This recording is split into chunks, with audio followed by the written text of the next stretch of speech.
খুবই সামান্য কিছু ভোগ বিলাসিতা ছাড়া আর কিছুই নয়।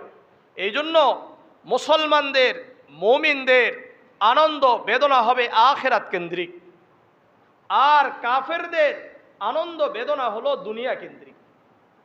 এই জন্য আল্লাহ রাব্বুল আলামিন আমাদেরকে এই যে ঈদ দান করেছেন, ঈদের এক অর্থ হলো বারবার আনন্দ নিয়ে আসে, কল্যাণ বয়ে আনে। তো আমাদের এই ঈদ কিভাবে আসছে, এটার হাকিকত কি, এর বাস্তবতা কি?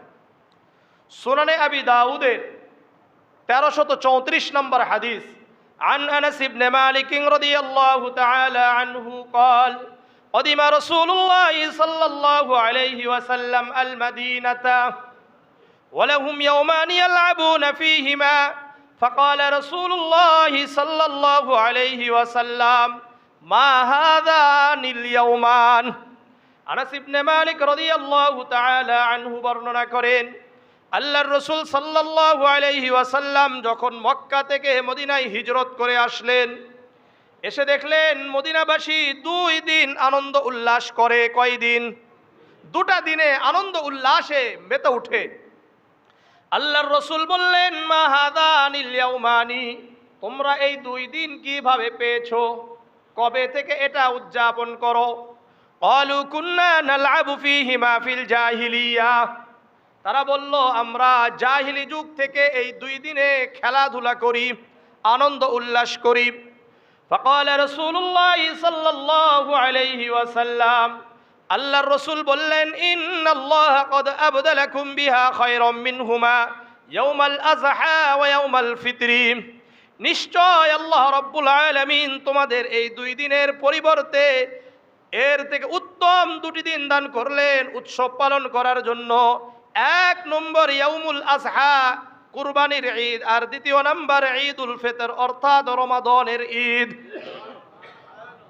তাহলে এই হাদিস থেকে স্পষ্ট হয়ে গেল যে বিজাতীয় সংস্কৃতি, বিজাতীয় সভ্যতা, বিজাতীয় কৃষ্টি কালচার থেকে আমাদেরকে, মুসলমানদেরকে বিরত রাখার জন্যই আল্লাহ রাব্বুল আলামিন ঈদুল আযহা এবং ঈদুল ফিতর দান করেছেন। কারণ আগে তারা বিজাতীয় সংস্কৃতির মাধ্যমে আনন্দ উৎসব করত, এটার পরিবর্তে আল্লাহ রাব্বুল আলামিন ঈদুল আযহা এবং ইয়াউমুল ফিতর দান করলেন।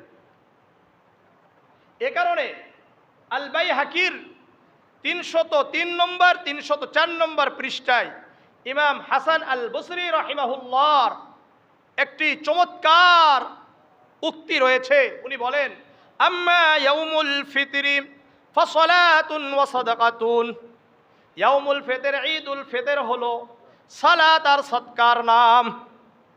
ঈদুল ফিতরের নামটা কি? সালাত আদায় করবে এবং সদকা করবে, সদকাতুল ফিতর আদায় করবে। এই কারণে আমি আপনাদের সামনে আলোচনা করেছিলাম সুনানে আবি দাউদের 1609 নম্বর হাদিস, عن عبد الله بن عباس رضي الله تعالى عنه قال فرض رسول الله صلى الله عليه وسلم زكاة الفطر طهرة للصائم وطعمة للمساكين। আব্দুল্লাহ ইবনে আব্বাস রাদিয়াল্লাহু তাআলা আনহু বর্ণনা করেন, আল্লাহর রাসূল সাল্লাল্লাহু আলাইহি ওয়াসাল্লাম সাদকাতুল ফিতরকে ওয়াজিব করে দিয়েছেন, তুহরাতাল লিসাইম মিনাল লাগwi ওয়ার রাফসি, রোজাদারের যেই ভুল ত্রুটি হয়ে গেছে এটাকে হ্রাস করার জন্য, এই ত্রুটি মুক্ত করার জন্য আল্লাহর রাসূল সাল্লাল্লাহু আলাইহি ওয়াসাল্লাম আমাদের উপর সাদকাতুল ফিতরকে ওয়াজিব করেছেন। 1 নম্বর, এই যে আমরা রমাদানে রোজা রেখেছিলাম, এখানে বিভিন্ন অশ্লীল কথা, বেহুদা কথা, অনর্থক কথা আমাদের মুখ দিয়ে বের হয়েছে, আমাদের কাজে কর্মে প্রকাশ পেয়েছে। এই ত্রুটিগুলো দূর করার জন্য সাদকাতুল ফিতরকে ওয়াজিব করা হয়েছে। আর 2 নম্বর, ওয়াতু'মাতাল লিল মাসাকিন, মিসকিনদের খাবারের জন্য, মিসকিনদের খাবারের জন্য আল্লাহর রাসূল সাল্লাল্লাহু আলাইহি ওয়াসাল্লাম সাদকাতুল ফিতরকে ওয়াজিব করেছেন, যেন ধনীদের সাথে গরিবরাও এই আনন্দ উৎসবে অংশগ্রহণ করতে পারে। এই কারণে রাসূলুল্লাহ সাল্লাল্লাহু আলাইহি সাল্লাম সাদকাতুল ফিতরকে ওয়াজিব করেছেন।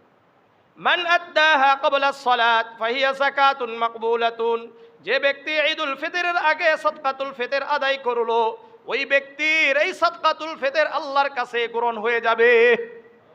ওয়ামান আদ্দাহা বা'দা সালাত, আর যে ব্যক্তি ঈদুল ফিতরের সালাতের পরে আদায় করবে, এটাও একটি দান হয়ে যাবে। দান হবে কিন্তু গ্রহণযোগ্য দান নয়। এই জন্য এখনো পর্যন্ত যারা দেন নাই তারা দিয়ে দেন। কিভাবে দিবেন? বলো হুজুর আমরা তো বসে গেছি, এখন দিব কিভাবে? এক পকেট থেকে আরেক পকেটে রাখেন। কিসের নিয়তে? সাদকাতুল ফিতর আমি কি করলাম? দিয়ে দিলাম। এখন যাকেই পাবো আমি কি একজন উপযুক্ত ব্যক্তিকে পাইলে দিয়ে দিব, তাহলে আপনার দান হয়ে যাবে। বুঝে আসছে? এই জন্য সদকা এই এক নম্বর। এরপরে ইমাম হাসান আল বসরি বলেন, আম্মা ইয়াউমুল আযহা ফাসালাতুন ওয়া নুসুকুন, আর ঈদুল আযহা হলো সালাত আর কুরবানি করার নাম। সালাত এবং কি কুরবানি করার নাম। সুতরাং আমাদের কাছে স্পষ্ট হওয়া দরকার যে ঈদুল ফিতর কি আর আমরা কি করি, ঈদুল আযহা কি আর আমরা কি করি। আজকে এখনো অনেকে সালাত আদায়ও করবে না। সালাতে আসবে একবারে শেষ সময়, এসে হবে কি হবে না এরও কি কোনো গ্যারান্টি নাই, মানে জানাও নাই সে পাবে কি পাবে না। আসলো, আসার পরে ইমাম সাহেবের সাথে সালাম ফিরিয়ে দিল, আবার চলে গেল। আসলে কি তাকবীর দেওয়া, খুতবা শোনা, আমাদের অনেক ভাইরা আছেন খুতবা শুনে না, এরপরে কিছু দোয়া করবে এটাও করে না, খালি চলে যাব কিভাবে এটাই। অথচ আমার আপনার বাবা মা, আমার আপনার দাদা দাদি, নানা নানি, কত কেউ আজকে কবরে শায়িত আছে, তাদের জন্য দোয়া করা দরকার, এই দোয়াও করে না। শুধু রসুম পালন করার জন্য আসছে। মানুষ কি বলবে? দেখবেন তাড়াহুড়া, অনেকে দেখবেন নামাজ পড়েই দৌড় মারবে। খুতবা আল্লাহ রসুলের সুন্নাহ ছিল আর শোনা ওয়াজিব, এটাও শোনে না। আল্লাহ আমাদেরকে বুঝার তৌফিক দান করেন। আল্লাহু আকবার, আল্লাহু আকবার, লা ইলাহা ইল্লাল্লাহু, আল্লাহু আকবার, আল্লাহু আকবার, ওয়ালিল্লাহিল হামদ। আমরা আরো একটু লেগে লেগে বসার জন্য চেষ্টা করি। আল্লাহু আকবার, আল্লাহু আকবার, লা ইলাহা ইল্লাল্লাহু, আল্লাহু আকবার, আল্লাহু আকবার, ওয়ালিল্লাহিল হামদ। তাহলে আমাদের কাছে স্পষ্ট হলো মুসলমানদের আনন্দ বেদনা আখিরাত কেন্দ্রিক, কাফেরদের আনন্দ বেদনা দুনিয়া কেন্দ্রিক। এরপরে আমরা বুঝলাম যে ঈদুল ফিতর এবং ঈদুল আযহার বাস্তবতার ইতিহাস কি, এবং ইমাম হাসান বসরি রাহিমাহুল্লাহর উক্তির মাধ্যমে আমরা বুঝতে পারলাম ঈদুল আযহাটা কি জিনিস আর ঈদুল ফিতরটা কি জিনিস। এই ঈদের দিনে আমাদেরকে তিনটা অঙ্গীকার নিতে হবে আর একটি আকাঙ্ক্ষা আল্লাহর কাছে পেশ করতে হবে। কয়টি অঙ্গীকার? তিনটি অঙ্গীকার। এক নম্বর, পারস্পরিক ভালোবাসা, পারস্পরিক দয়া, পারস্পরিক সহানুভূতি প্রদর্শনে পুরা মুসলিম জাতি এক দেহের নাই, এক দেহের নাই। সহিহ বুখারীর 6011 নম্বর হাদিস, عن النعمان بن بشير رضي الله تعالى عنه قال قال رسول الله صلى الله عليه وسلم ترى المؤمنين في تراحمهم وتوادهم وتعاطفهم كمثل الجسد। নু'মান ইবনে বাশীর রাদিয়াল্লাহু তাআলা আনহু বর্ণনা করেন, আল্লাহর রাসূল সাল্লাল্লাহু আলাইহি ওয়াসাল্লাম বলেন, তোমরা মুমিনদের ভালোবাসা, সহানুভূতি আর দয়ার প্রদর্শনে তো তাদেরকে দেখবে এক দেহের নাই। মুসলমানদের ভালোবাসা, মুসলমানদের সহানুভূতি, মুসলমানদের দয়া, এটা প্রদর্শনে পুরা মুসলিম জাতি এক দেহের নাই। আল্লাহর রাসূল বলেন, ইদাশতাকা উযওয়ান তাদাআ লাহু সাইরু জাসাদিহি বিসসাহরি ওয়াল হুম্মা। যখন একজন ব্যক্তির একটি অঙ্গ ব্যথা প্রাপ্ত হয় তাহলে তার পুরা দেহে ব্যথা প্রাপ্ত হয়ে যায়। আমাদের দেহের যদি কোনো একটা জায়গায় ব্যথা হয়, পুরা শরীরে ব্যথা অনুভব করি, পুরা শরীরটাই জ্বর চলে আসে, আর এই ব্যথার কারণে পুরা রাত আমাদেরকে জাগ্রত থাকতে হয়। ঠিক তেমনি ভাবে আল্লাহর রাসূল এটা বুঝাইতে চেয়েছেন, পুরা দুনিয়া কোনো একটা জায়গায়, কোনো একটা বস্তিতে, কোনো একটা এলাকায়, কোনো একটা রাষ্ট্রে একজন মুসলমানও যদি নির্যাতিত হয়, কষ্ট পায়, তাহলে পুরা দুনিয়ার মানুষ পুরা দুনিয়ার মুসলমান তারাও কষ্টে জর্জরিত হয়ে যাবে, তারাও কষ্ট পাবে, তারাও ব্যথা পাবে। এই জন্য আজকে ফিলিস্তিনের মুসলমান মা বোনেরা, শিশুরা নির্যাতিত হচ্ছে। আমরা যতটা পারি তাদেরকে সহযোগিতা করা, এটা আমাদের জন্য অপরিহার্য। এই জন্য ইসরায়েলি পণ্যকে বয়কট করা এটা মুসলমানদের ঈমানি দায়িত্ব, কারণ তাদেরকে সহযোগিতার্থে। আর যেই সমস্ত কোম্পানি বাংলাদেশের সহ বিভিন্ন বিশ্বের, তারা কোম্পানি থেকে ফিলিস্তিনকে সহযোগিতা করার জন্য চেষ্টা করছে, যেমন মজো আছে, এখানে প্রতিটা এই ছোট একটা কতটুকু কোয়ার্টার, এখানেও 1 টাকা তারা কি করে ফিলিস্তিনিদেরকে পাঠানোর চেষ্টা করছে। সুতরাং যদি আমরা কোমল পানীয় খাই তাহলে কোনটা খাবো? মজো খাবো। কিসের জন্য? ফিলিস্তিনকে সহযোগিতা করার জন্য। এভাবে যারাই সহযোগিতা করবে, যেই কোম্পানি সহযোগিতা করবে, আমরা তো ওইভাবে পারি না, কিন্তু যেই সমস্ত বড় বড় কোম্পানিরা সহযোগিতা করে তাদেরকে আমরা সহযোগিতা করব। বুঝে আসছে ইনশাআল্লাহ? কারণ পুরা মুসলিম জাতি এক দেহের নাই। এটা হলো আমাদের 1 নম্বর অঙ্গীকার, যে পুরা দুনিয়ার মুসলমানকে আমাদেরকে সহযোগিতা করা, তাদেরকে ভালোবাসা, তাদের প্রতি আমাদের দয়া প্রদর্শন করা। 2 নম্বর অঙ্গীকার, ইসলামী ভ্রাতৃত্বের বন্ধন অটুট রাখার অঙ্গীকার করা। আল্লাহ রাব্বুল আলামিন সূরাতুল হুজুরাতের 10 নম্বর আয়াতে বলেন, ইন্নামাল মুমিনুনা ইখওয়া, মুমিনরা হলো ভাই ভাই। মুমিনরা কি? মুসলমান ভাই ভাই। সাহাবাদেরকে আমাদের ভাই বলে আল্লাহ তাআলা সাহাবাদের জন্য দোয়া করার আদেশ করছেন। সূরাতুল হাশরের 10 নম্বর আয়াত আল্লাহ বলেন, ওয়াল্লাযীনা জাউ মিন বা'দিহিম ইয়াকুলুনা রাব্বানা ইগফির লানা ওয়া লিইখওয়ানিনা আল্লাযীনা সাবাকুনা বিল ঈমান ওয়া লা তাজআল ফী কুলুবিনা গিল্লাল লিল্লাযীনা আমানু রাব্বানা ইন্নাকা রাউফুর রহিম। আল্লাহ বলেন, ওয়াল্লাযীনা জাউ মিন বা'দিহিম, যারা সাহাবাদের পরে দুনিয়াতে আসবে, সাহাবাদের পরে আমরা কিয়ামত পর্যন্ত যত মুসলমান আসব, ইয়াকুলুনা রাব্বানা ইগফির লানা, তারা আল্লাহর কাছে দোয়া করবে, আল্লাহ হে আমাদের রব, রব্বানা ইগফির লানা, আমাদেরকে আপনি ক্ষমা করেন, ওয়া লিইখওয়ানিনাল্লাযীনা সাবাকুনা বিল ঈমান, আমাদের পূর্ববর্তী ঈমানে অগ্রগামী যারা চলে গেছেন, সাহাবারা গিয়েছেন, তাদেরকেও আপনি মাফ করেন। সাহাবাদের মাফ করার জন্য আমাদেরকে দোয়া করতে আল্লাহ আদেশ করেছেন। এরপর আরো কি আদেশ করেছেন? ওয়ালা তাজআল ফী কুলুবিনা গিল্লাল লিল্লাযীনা আমানু, হে আল্লাহ আমাদের অন্তরে যারা ঈমানদার আগে চলে গেছেন তাদের ব্যাপারে কোনো হিংসা বিদ্বেষ আমাদের অন্তরে আপনি রাখবেন না। তাদের ব্যাপারে কোনো কিলকাল, কোনো সন্দেহ, কোনো হিংসা, কোনো বিদ্বেষ কোনোভাবে অন্তরে রাখা, এটা আমাদের ঈমানের জন্য ভয়ঙ্কর হয়ে যাবে। এই জন্য সাহাবাদের ব্যাপারে একেবারে চুপচাপ থাকা, শুধুমাত্র তাদের গুণগান বর্ণনা করা ছাড়া সাহাবাদের ব্যাপারে কোনো কথা বলার কোনো সুযোগ মুসলিম জাতির নেই। মনে থাকবে বিষয়টা। অনেকে কথা বলে, আল্লাহ তাআলা তাদেরকে হেদায়েত দান করেন, তাদের ব্যাপারে কোনো কথা বলার সুযোগ আল্লাহও রাখেন নাই, রসুলও রাখেন নাই। আল্লাহ, আমরা প্রত্যেক খুতবাতে কি বলি? আল্লাহ আল্লাহ ফি আসহাবি। আল্লাহর রসুল বলেন, এই শোনো, তোমরা আমার সাহাবাদের ব্যাপারে আল্লাহকে ভয় করো। মানে আমার সাহাবাদের ব্যাপারে কোনো কথা বলার আগে আগে কাকে ভয় করবা? আল্লাহকে ভয় করবা। আমার সাহাবাদের ব্যাপারে আল্লাহকে ভয় করো। আল্লাহ রসুল বলেন, মান সাব্বা আসহাবি লানাহুল্লাহ, যে ব্যক্তি আমার সাহাবাদেরকে কষ্ট দিবে, গালি দিবে, তাদের উপর আল্লাহর লানত, অভিশাপ। এই জন্য কোনো সুযোগ নাই, কোনো কি নাই, সুযোগ নাই। সহিহ ইবনে হিব্বানের 2 নম্বর খণ্ডের 603 নম্বর পৃষ্ঠায় বিদায় হজের ভাষণে আল্লাহর রসুলের যেই কথাগুলো, তন্মধ্যে কিছু কথা আল্লাহর রসুল বলেন, ইয়া আইয়ুহান নাস, হে লোক সকল, ইসমাউ কওলি, আমার কথা ভালো করে শোনো, ওয়াকিলু, আর বুঝে নাও। কি বলছে? শোনো আর বুঝে নাও, ভালো করে বুঝো। তা'লামনা আন্না কুল্লা মুসলিমিন আখুল লিমুসলিম, প্রত্যেক মুসলমান আরেক মুসলমানের ভাই।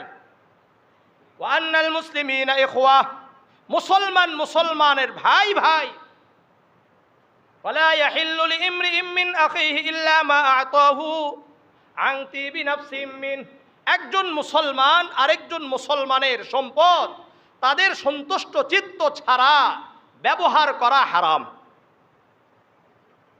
একজন মুসলমানের সম্পদ, এটা আরেকজন মুসলমান তার ভাই তার অনুমতি ছাড়া ব্যবহার করতে পারবে না। মসজিদে আসছেন, আসার পরে অজু করার জন্য আরেকজনের স্যান্ডেল নিয়ে চলে গেছেন, এটা জায়েজ আছে? কারণটা কি? অনুমতি আছে আপনার, আমার আপনার অনুমতি নাই। ঠিক তেমনি ভাবে অনেক সময় দেখা যায় আমরা এক কাজের জন্য কিছু টাকা উঠেইছি, এটা আবার অন্য কাজের জন্য ব্যয় করি, এটাও জায়েজ নাই, যতক্ষণ পর্যন্ত যারা ওই টাকা দিয়েছে তাদের অনুমতি নেওয়া হবে না। এই জন্য যখন কেউ টাকা নেয় সহযোগিতার জন্য অন্যদেরকে, এটাকে ব্যাপকতা রাখা, যে আমরা মানবতার জন্য নিলাম, তাহলে আপনি যত মানবতার কাজ আছে সব জায়গায় ব্যবহার করতে পারবেন। সব জায়গায় কি করা যাবে? ব্যবহার করা যাবে মাসলাগুলো। মসজিদের ক্ষেত্রেও এমন, মসজিদকে দিয়ে দেওয়া, তাহলে মসজিদের সব খাতে ব্যয় করা যায়। আর যদি নির্দিষ্ট করা হয় তখন আবার সবাইকে ডেকে বলতে হবে যে আমরা এই জায়গাতে ব্যয় করছি, আবার এই জায়গায় ব্যয় করতে হবে। আল্লাহ বুঝার তৌফিক দান করেন। রাসূল করিম সাল্লাল্লাহু আলাইহি ওয়াসাল্লাম এরপরে বলছেন, ফালা তাযলিমনা আনফুসাকুম, তোমরা একে অপরের উপর জুলুম করবা না, অত্যাচার করবা না। তাহলে ইসলামী ভ্রাতৃত্বের বন্ধন অটুট রাখার অঙ্গীকার। আল্লাহর রাসূল সাল্লাল্লাহু আলাইহি ওয়াসাল্লাম মুহাজির আর আনসারদেরকে ভাই ভাই বানিয়ে দিয়েছিলেন। সহিহ বুখারীর 3937 নম্বর হাদিস, عن أنس بن مالك رضي الله تعالى عنه قال قدم عبد الرحمن بن عوف المدينة। আনাস ইবনে মালিক রাদিয়াল্লাহু তাআলা আনহু বর্ণনা করেন, আব্দুর রহমান ইবনে আউফ রাদিয়াল্লাহু তাআলা আনহু মক্কা থেকে মদিনায় হিজরত করে আসলেন। কোথায় থেকে আসছে? মক্কা থেকে মদিনায় আসছে। ফাখান নবী সাল্লাল্লাহু আলাইহি ওয়াসাল্লাম বাইনাহু ওয়া বাইনা সাদ ইবনে রাবি'আল আনসারী রাদিয়াল্লাহু তাআলা আন, আল্লাহর রাসূল সাল্লাল্লাহু আলাইহি ওয়াসাল্লাম এই আব্দুর রহমান বিন আউফ রাদিয়াল্লাহু তাআলা আন আর সাদ ইবনে রাবি'আ আল আনসারী রাদিয়াল্লাহু তাআলা আনহুকে ভাই ভাই বানিয়ে দিলেন। মানে আল্লাহর রাসূল একটা কাজ করেছিলেন, মক্কা থেকে যেই সমস্ত মুহাজির, যেই সমস্ত সাহাবারা মদিনায় আসছে, তাদেরকে মদিনার আরেকজনের সাথে ভাই ভাই বানিয়ে দিয়েছিলেন। যে এ তোমার ভাই, এ তোমার, সবাই তো ভাই, কিন্তু আজকে থেকে তুমি তার দেখাশোনা করবা ভাইয়ের মতো। এটা আল্লাহর রাসূল করেছিলেন। দেখেন, এই ভাই ভাই ভ্রাতৃত্ব স্থাপন করার পরে আনসারী সাহাবাদের কাজ কি ছিল, তারা কি কাজ করেছিলেন? আল্লাহর এই হাদিসে বলছে, আনাস ইবনে মালিক বলছেন, ফাআরাযা আলাইহি আন ইউনাসিফ আহলাহু ওয়া মালাহু, সাদ ইবনে রাবি'আল আনসারী রাদিয়াল্লাহু তাআলা আনহু তার স্ত্রীদেরকে তার সামনে আনলেন, আর তার পুরা সম্পদের যেই লিস্ট রয়েছে এই লিস্টও তার সামনে আনছে। কার সামনে? আব্দুর রহমান বিন আউফ রাদিয়াল্লাহু তাআলা আনহুর কাছে আনছে। আনার পরে বলে, এই যে আমার স্ত্রীরা, আপনার যার পছন্দ হয় আপনি বলেন, আমি তাকে তালাক দিয়ে দেব, আপনি তাকে বিয়ে করবেন। আপনার এই যে আমার এই সম্পদ আছে, এই সম্পদগুলোর মধ্যে হতে যেখানে যেখানে আছে, এখানে সব কিছু লেখা আছে, যেখানে যা পছন্দ আপনি বলেন, আমি আপনাকে আমার ওই সম্পদ দিয়ে দিব। সাহাবারা, আনসারী সাহাবারা, এই জন্যই তাদেরকে আনসার বলা হয়, যে তারা কতটা সহযোগিতা করেছেন ইসলামের জন্য। কিন্তু আব্দুর রহমান বিন আউফ আমাদেরকে দিলে আলহামদুলিল্লাহ, দেন, ভালোই হয়েছে। আর আব্দুর রহমান বিন আউফ রাদিয়াল্লাহু তাআলা আনহুর কথা কি দেখেন, আব্দুর রহমান বিন আউফ রাদিয়াল্লাহু তাআলা আনহুকে যখন দিলেন, তখন আব্দুর রহমান বিন আউফ রাদিয়াল্লাহু তাআলা আনহু বললেন, বারাকাল্লাহু লাকা ফি আহলিক ওয়া মালিক, আল্লাহ রাব্বুল আলামিন তোমার পরিবারের মধ্যে বরকত দান করুন, তোমার সম্পদের মধ্যে আল্লাহ বরকত দান করুন।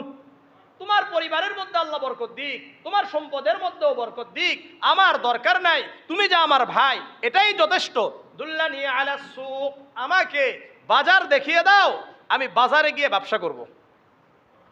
কি করবে? ব্যবসা করবে। আমার আপনার মতো অন্যের পকেটের দিকে তাকিয়ে থাকে নাই, অন্যের পকেটের দিকে তাকিয়ে থাকে নাই।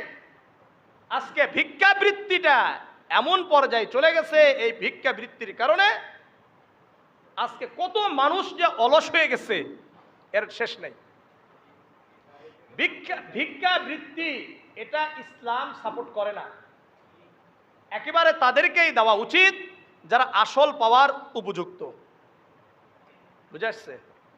আল্লাহ রসুল বলেন, আব্দুল্লাহ ইবনে উমর রাদিয়াল্লাহু তাআলা আনহু থেকে বর্ণিত, সহিহ বুখারীর 1429 নম্বর হাদিস, আল্লাহ রসুল বলেন, আল ইয়াদুল উলিয়া খায়রুম মিনাল ইয়াদিস সুফলা, উপরের হাত নিচের হাত হতে উত্তম। আল ইয়াদুল উলিয়া হিয়াল মুনফিকাতু, উপরের হাত হলো দানকারী। ওয়াল ইয়াদুস সুফলা ওয়াল ইয়াদুস সুফলা হিয়াস সাইলাতু, আর নিচের হাত হলো ভিক্ষার হাত। কিসের হাত? ভিক্ষার হাত। তাহলে কোন হাত হওয়া দরকার? উপরের হাত। কোন হাত? উপরের হাত। দেখেন আব্দুর রহমান বিন আউফ রাদিয়াল্লাহু তাআলা আনহু বললেন, আমাকে বাজার দেখিয়ে দাও। ফারাবিহা শাইআম মিন আকিদ্দিন ওয়া সামনিন, উনি ব্যবসা শুরু করলেন পনির আর ঘিয়ের মাধ্যমে। কিসের মাধ্যমে? কিছু পনির নিলেন আর কিছু ঘি নিয়ে ব্যবসা শুরু করছেন। পরবর্তীতে পৃথিবীর শ্রেষ্ঠ ব্যবসায়ী হিসাবে আব্দুর রহমান বিন আউফ রাদিয়াল্লাহু তাআলা আনহুর খ্যাতি পুরা দুনিয়াতে ছড়িয়ে পড়েছিল, পুরা দুনিয়ার মধ্যে ছড়িয়ে পড়েছিল। কোথায় থেকে উঠছে? রাস্তা থেকে উঠেছে। এই জন্য ইসলামে কোনো ব্যবসা, কোনো কাজকে ছোট মনে করার কোনো সুযোগ নাই। পরিশ্রম, শ্রম দেওয়া, চেষ্টা করা আমাদের কাজ, আর দোয়া করা আমাদের কাজ। সফলতা দেওয়ার কাজ কার? আল্লাহ তাআলার। সুতরাং আমরা যে অবস্থায় আছি, আপনার আমার চাকরি নাই, আপনি অল্প কিছু পুঁজি নিয়ে ব্যবসা শুরু করেন, বসে থাকা যাবে না। কি যাবে না?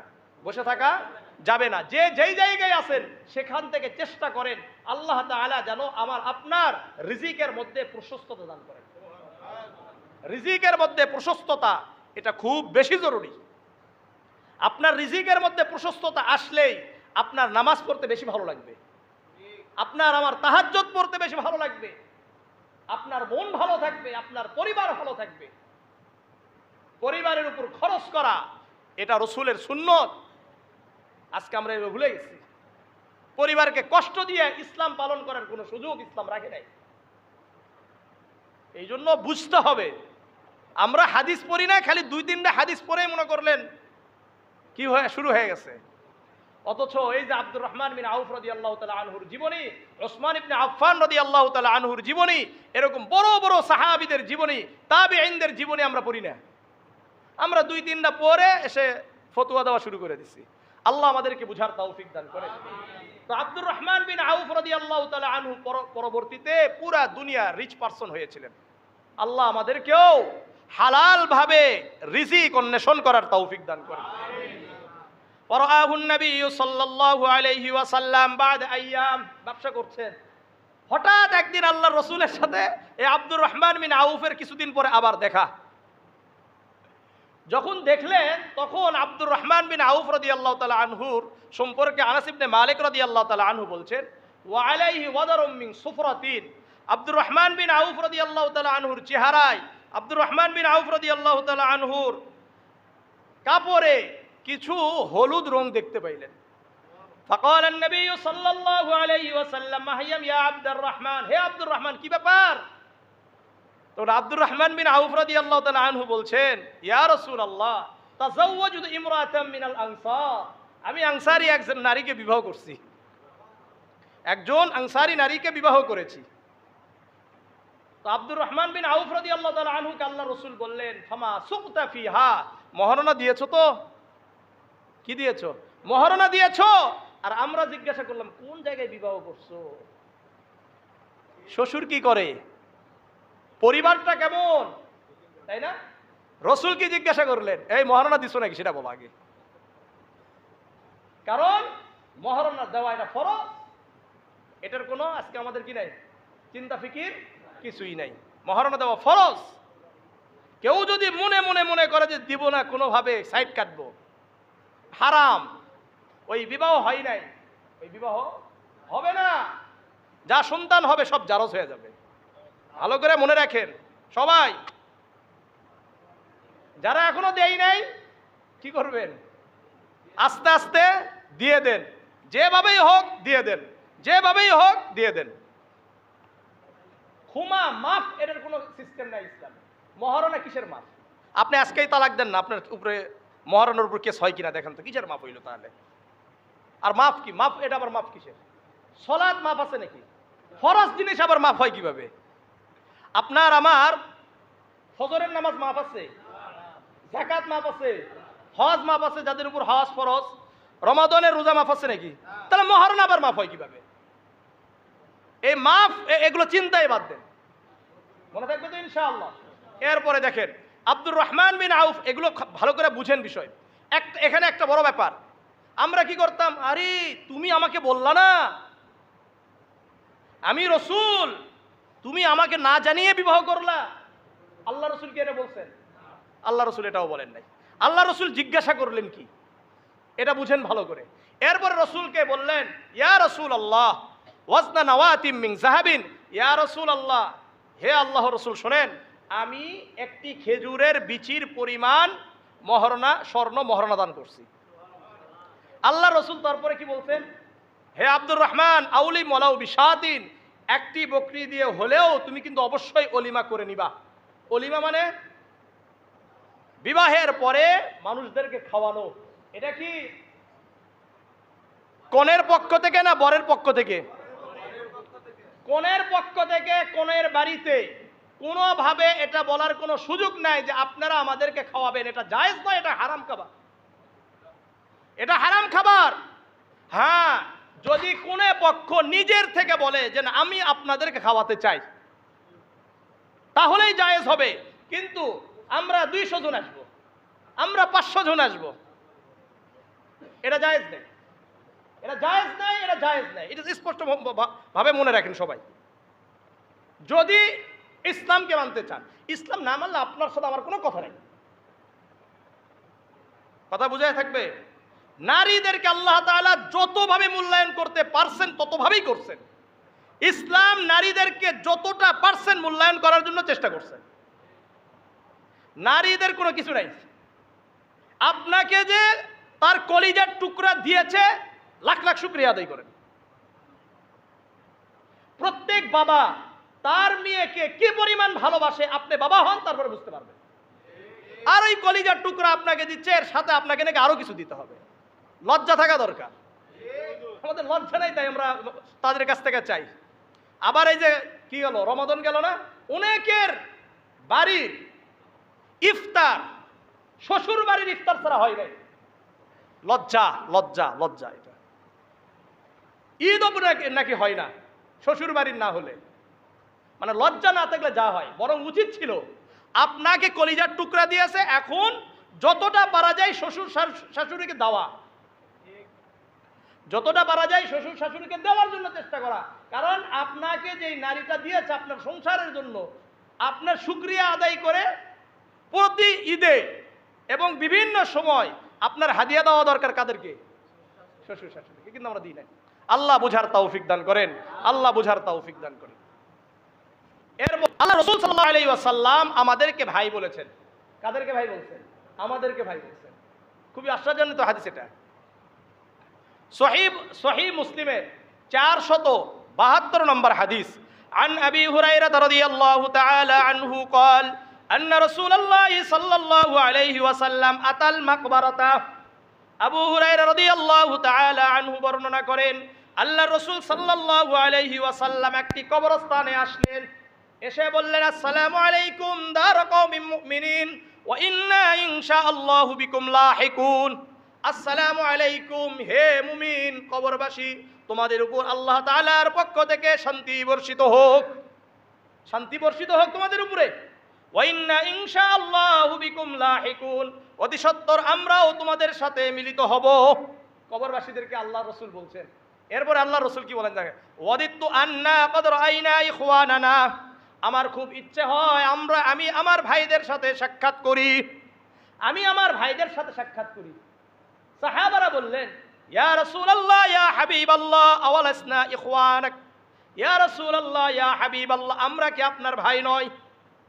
আল্লাহর রাসূল বললেন, আনতুম আসহাবি, তোমরা আমার সাহাবী, তোমরা আমার সাহাবী, ওয়া ইখওয়ানুনা আল্লাযীনা লাম ইয়াতু বা'দু, আর আমার ভাইয়েরা আমার পরে আসবে, আমার ভাইয়েরা আমার পরে আসবে, অর্থাৎ আমরা পরে আসব।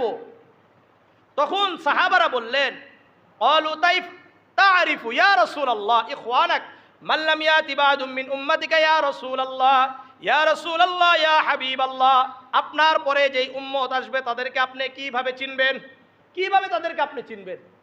আল্লাহর রাসূল বললেন, আরাআইতা লাউ আন্না রাজুলান লাহু খাইলুন গুররুম মুহাজ্জালাতুন বাইনা যহরাই খাইলিন দুহমিন ওয়া বুহমিন আলা ইয়ারিফু খাইলাহু।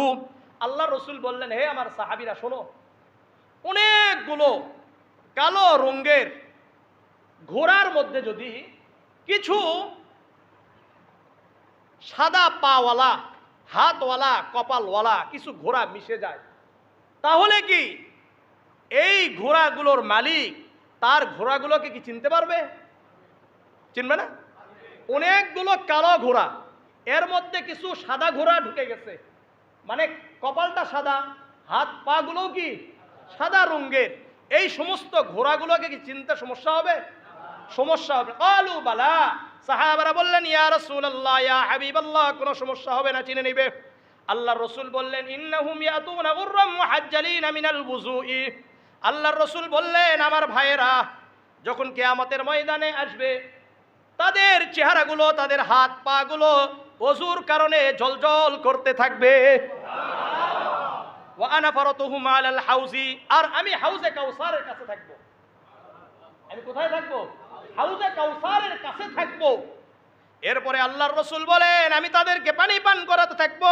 আলা লা ইউসাদান্না রিজালুন আন হাউজি, কিছু মানুষকে আমার হাউজে কাউসার থেকে দূর করে দেওয়া হবে, তাড়িয়ে দেওয়া হবে। কামা ইসাদুল বাঈরুদ দাল্লু, যেভাবে বেওয়ারেস, যেই সমস্ত উটের মালিক নাই, এই সমস্ত উটগুলো যদি কূপের কাছে পানি পান করতে আসে, তাহলে অন্য মানুষেরা কি করে? দূর দূর করে তাড়িয়ে দেয়, কারণ তার কি নাই? মালিক নাই। ঠিক তেমনি ভাবে কিছু মানুষকে আমার হাউজে কাউসারের কাছ থেকে দূর করে দেওয়া হবে। উনাদিহিম আলা হালুম্মা, কিন্তু আমি বলবো, আসো আসো, আমি তোমাদেরকে হাউজে কাউসারের পানি পান করাবো, কাউসার থেকে পানি পান করাবো, তোমরা আসো। তখন আল্লাহর রাসূলকে বলা হবে, ইন্নাহুম কদ্দালু বাদাকা ইয়া রাসূলুল্লাহ ইয়া হাবিবাল্লাহ, এরা তারা যারা আপনার পরে দিনের মধ্যে বেদাত তৈরি করেছে, ইবাদতের নামে নতুন নতুন জিনিসকে আবিষ্কার করেছে, এরা তারা। আল্লাহর রাসূল বলেন, আমি বলবো ফাকুলু সুহকান সুহকান, সঙ্গে সঙ্গে আমি বলবো, দূর হও দূর হও দূর হও। তাহলে আমাদেরকে একটু চিন্তা করতে হবে যে আমরা কি করছি, আমরা কি বেদাতের সাথে লিপ্ত হচ্ছি কিনা। এই জন্য কোরআন এবং হাদিসের আলোকে আমাদেরকে ইবাদত করে যেতে হবে, অন্য কোনো কিছু করার কি নাই, সুযোগ নাই। আল্লাহ বুঝার তৌফিক দান করেন। আল্লাহু আকবার, আল্লাহু আকবার, লা ইলাহা ইল্লাল্লাহ, আল্লাহু আকবার, আল্লাহু আকবার, ওয়ালিল্লাহিল হামদ। যারা এখনো আমরা মসজিদে পৌঁছাই নাই, খুব দ্রুত মসজিদের দিকে আমরা চলে আসি। আল্লাহু আকবার, আল্লাহু আকবার, লা ইলাহা ইল্লাল্লাহ, আল্লাহু আকবার, আল্লাহু আকবার, ওয়ালিল্লাহিল হামদ। আল্লাহর রাসূল দাস দাসীদেরকেও আমাদের ভাই বলেছেন। ভ্রাতৃত্ব, ইসলাম যারাই কবুল করবে, যেমনই হোক না কেন, সে আমার ভাই, সে আমার ভাই। সহিহ বুখারীর 30 নম্বর হাদিস, আনিল মারুর ক্বালা লাকিতু আবা যাররিন বিররাবাযাতি, মারুর রাহিমাহুল্লাহ বলেন, একদিন রবাজা নামক একটা জায়গা, কি নাম? রবাজা নামক একটা জায়গাতে আবু যর রাদিয়াল্লাহু তাআলা আনহুর সাথে আমার সাক্ষাৎ হলো। এখন আমি দেখলাম, ওয়ালাইহি হুল্লাতুন ওয়া আলা গুলামিহি হুল্লাতুন, তার পরনে যেই পোশাক, তার গোলামের পরনে ওই একই পোশাক। দুইজন একই পোশাক পরছে। ফাসআলতুহু আন যালিকা, আমি তাকে জিজ্ঞাসা করলাম এর কারণটা কি? আপনি যেই পোশাক পরলেন, আপনার গোলাম আপনার দাস কই একই পোশাক পরিধান করালেন কেন?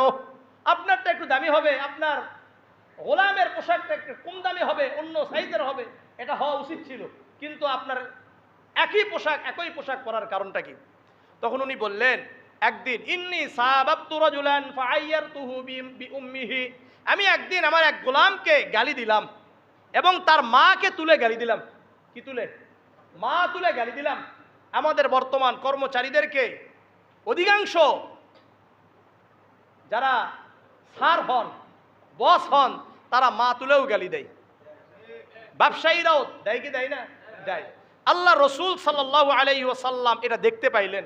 দেখার পরে আল্লাহ রসুল বলেন, উনি বলছেন, আবু যর রাদিয়াল্লাহু তাআলা আনহু বলছেন, ফাকাল লিন-নবী সাল্লাল্লাহু আলাইহি ওয়াসাল্লাম আইয়ারতুহু ওয়া আইয়ারতাহু বিউম্মিহি, হে আবু যর, তুমি তার মা তুলে গালি দিলে। ইন্নাকা ইমরুন ফিকা জাহিলিয়াতুন, তুমি তো এমন একজন পুরুষ, এমন একজন ব্যক্তি যার মধ্যে এখনো জাহিলি যুগে যে বর্বরতা, যে কুসংস্কার, যে অশিক্ষা, যে অন্ধকার, এটা তোমার মধ্যে বিদ্যমান, এটা তোমার মধ্যে বিদ্যমান। এরপরে রসুল বলেন, ইখওয়ানুকুম খাওয়ালুকুম, তোমাদের অধীনস্থ যে কর্মচারীরা আছে, তোমাদের অধীনস্থ যে গোলাম দাস রয়েছে, এরা তোমাদের ভাই। জাআলাহুমুল্লাহু তাহতা আইদিকুম, তাদেরকে তোমাদের অধীনস্থ করে দিয়েছেন। আল্লাহ ইচ্ছা করলে তোমাদেরকেও তাদের অধীনস্থ করে দিতে পারতেন। আমাদেরকে পারতেন না? আজকে যারা মালিক, আল্লাহ তাআলা তাদেরকে কর্মচারী বানাইতে পারেন কি পারেন না? কিন্তু আল্লাহ তাআলা রহম করে, দয়া করে আমাকে আপনাকে মালিক বানিয়েছেন আর অন্যদেরকে কর্মচারী বানাইছেন। এই জন্য খুব সাবধান। আল্লাহ রসুল বলেন, ফামান কানা আখুহু তাহতা ইয়াদিহি, যে যার ভাইয়ের অধীনে থাকবে, তোমার ভাই তোমার অধীনে যখন থাকবে, যেই ভাইয়েরা তোমাদের অধীনস্থ আছে, তোমাদের কাজ কি? ফালইউতইমহু মিম্মা ইয়াকুলু, তুমি যা খাবে তাকে তা খাওয়াও। আমাদের অধীনস্থ যারা আছে, আমরা যা খাবো তাদেরকে তা খাওয়াবো। ওয়ালিলবিসু মিম্মা ইয়ালবাসু, তুমি যা পরিধান করবে তোমার ভাইকে তাই পরিধান করাও। ওয়ালা তুকাল্লিফুহুম মা ইয়াগলিবুহুম, আল্লাহ রসুল বলেন, এই ভালো করে শোনো, মাত্রাতিরিক্ত তাদের সামর্থ্যের বাহিরে কোনো কাজ, কোনো কর্মচারীকে কোনো গোলামের উপর চাপিয়ে দেওয়ার কোনো সুযোগ ইসলাম রাখে নাই। ফাইন কাল্লাফতুমুহুম, যদি এরপরেও কোনো কারণবশত দেখা গেছে কোনো একটা বড় ধরনের কাজ তাদের উপর চাপিয়ে দিয়েছ, ফাআইনুহুম, অবশ্যই তোমরা তাদেরকে সহযোগিতা করো। যেমন আপনার গোলাম অথবা আপনার কর্মচারীকে একটা বস্তা উঠাইতে বলছেন, দেখা যাচ্ছে যে বস্তা একা উঠাতে পারবে না, তখন আপনি কি করবেন? আমি কি করব? আমরা তাদের সাথে সহযোগিতা করে উঠিয়ে দিব। এটা আমার আপনার কাজ। তাদেরকে আমাদের ভাই বলেছেন। সুতরাং আল্লাহ রাব্বুল আলামিন আমাদেরকে প্রত্যেককে নিজের ভাই মনে করার তৌফিক দান করেন। তাহলে এক নম্বর অঙ্গীকার গিয়েছে যে পুরা মুসলিম জাতির প্রতি আমাদের দয়া, সহানুভূতি থাকবে। দ্বিতীয় নাম্বার, ইসলামী ভ্রাতৃত্ব রক্ষা করা। তৃতীয় নাম্বার, হিংসা বিদ্বেষকে দূর করে পুরা মুসলিম জাতি ভাই ভাই হয়ে যাওয়া। রিয়াদুস সালিহিনের 1578 নম্বর হাদিস, عن أبي هريرة رضي الله تعالى عنه قال قال رسول الله صلى الله عليه وسلم إياكم والظن فإن الظن أكذب الحديث। আবু হুরায়রা রাদিয়াল্লাহু তাআলা আনহু বর্ণনা করেন, আল্লাহর রাসূল সাল্লাল্লাহু আলাইহি ওয়াসাল্লাম বলেন, তোমরা মিথ্যা ধারণা করা থেকে বেঁচে থাকো। ইয়াকুম ওয়াজ-যন্না, খারাপ ধারণা করা থেকে বেঁচে থাকো। ফাইন্নায যন্না আকযাবুল হাদিস, কেননা খারাপ ধারণা একটা মিথ্যা। খারাপ ধারণা করা মহা মিথ্যা। এরপরে আল্লাহর রাসূল বলেন, ওয়ালা তাজাসসু ওয়ালা তাহাসসু, তোমরা গোপনে অন্যের দোষ খোঁজাখুঁজি করো না। আমরা কি করি? গোপনে অন্যের দোষ খুঁজে বের করি কি করি না? ওয়ালা তাহাসাদু, তোমরা হিংসা বিদ্বেষ করো না। হিংসা বিদ্বেষ করা যাবে না। সুনানে আবি দাউদের 4903 নম্বর হাদিস, আবু হুরায়রা রাদিয়াল্লাহু তাআলা আনহু থেকে বর্ণিত, আল্লাহ রাসূল বলেন, ইয়াকুম ওয়াল হাসাদ, তোমরা হিংসা থেকে বেঁচে থাকো। ফাইন্নাল হাসাদা ইয়াকুলুল হাসানাত কামা তাকুলুন নারুল হাতাব। কেননা হিংসা তোমাদের আমলগুলোকে এমনভাবে ধ্বংস করে দিবে যেমন নাকি আগুন কাষ্ঠকে জ্বালিয়ে দেয়, পুড়িয়ে দেয়, ছাই করে দেয়।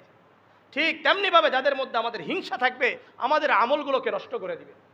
এই জন্য হিংসা বিদ্বেষ রাখার কোনো সুযোগ নাই। আল্লাহর রাসূল বলেন, ওয়ালা তাবাগাদু ওয়ালা তাদাবারু, তোমরা একে অপরের প্রতি হিংসা বিদ্বেষ রাখবে না, তোমরা একে অপরের প্রতি পিছনে পিছনে শত্রুতা পোষণ করবে না। ওয়াকুনু ইবাদাল্লাহি ইখওয়ানা, তোমরা পরস্পর ভাই ভাই হয়ে যাও। আল মুসলিমু আখুল মুসলিম, একজন মুসলমান আর একজন মুসলমানের ভাই।